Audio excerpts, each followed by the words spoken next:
Like many fans of the MCU, I was a little underwhelmed by Steve Rogers' role in Avengers Infinity War. I will admit that he had, in my opinion, one of the best scenes in the movie. However, aside from that, he had very little screen time in comparison with some of the other Avengers, and it left me a little unhappy with how they treated the beautiful bearded nomad. However, it seems to be that, judging from the recent trailer, the Star-Spangled Man will have a much greater role in Avengers Endgame. So what will his role be? What major parts of the story will Cap influence? Today, I'll be theorizing what I believe Steve Rogers' character to be in Avengers Endgame. Number 1. The Symbol. Judging by the trailer, the Avengers, and presumably the rest of the world, are all broken. They failed to stop their arch-nemesis, and now the universe is paying for their mistakes. How is there any way to come back from such a failure as that? They need a symbol of hope to rally around, and that symbol will undoubtedly be Steve Rogers, the Star-Spangled Man. Now that the world is in a global state of emergency, I doubt that many political higher-ups are going to care that Cap is back. The Sokovia Accord seems like such a small thing now, doesn't it? I wouldn't be surprised if the government begged Captain America to officially come back, to give hope to everyone and to show people that there is a chance.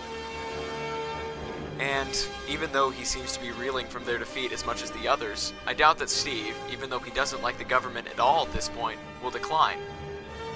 He was created to be a symbol of hope and confidence, back in the 1940s, in a world where hopelessness was at an all-time high. To have him return to these roots is a concise way to begin closing his arc. Number 2. The Leader. The Avengers were shattered when their two leaders clashed, and have not been fully reformed since. Now that most of the new members are gone, the veterans, plus a few others, are the only possible teammates left, and they need a leader to follow behind. That leader is Captain America. Out of all the Avengers, Cap is the least likely to ever give up, even when beaten to a pulp. He is the least likely to ever compromise his beliefs, and will never stop fighting for the greater good. With seemingly no chance of winning, Steve always fights his hardest to keep everyone safe.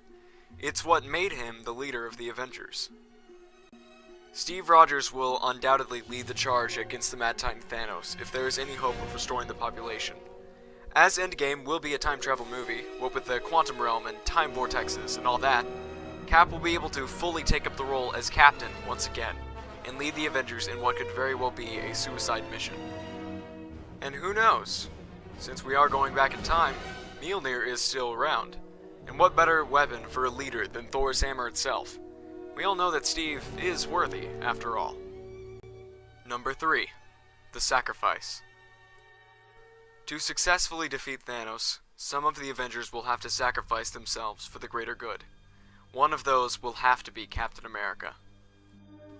I won't go deep into the specifics of how I think Steve Rogers should meet his end, but it should be in the way of giving up his life as a way to buy his teammates time.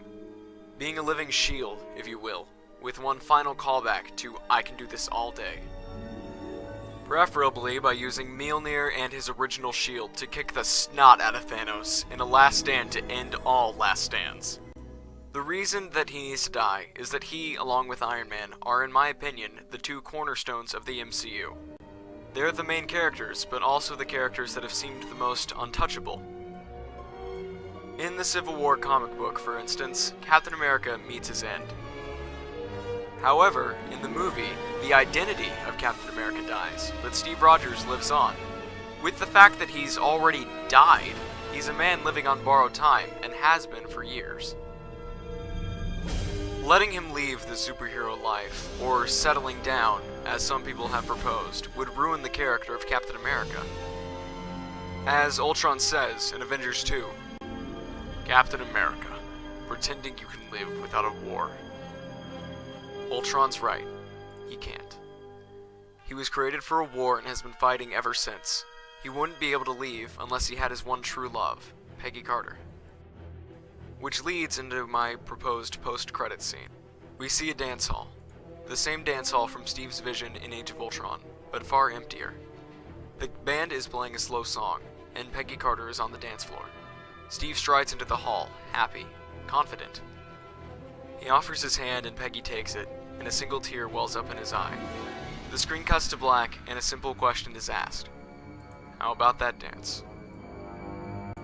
That is what I feel should be Captain America's roles in Avengers Endgame. The symbol, the leader, and the sacrifice. Do you like my ideas or hate them vehemently? Do you have a better plan for Steve Rogers' role in Endgame? Please, discuss civilly, and come April 2019, we'll see how I did.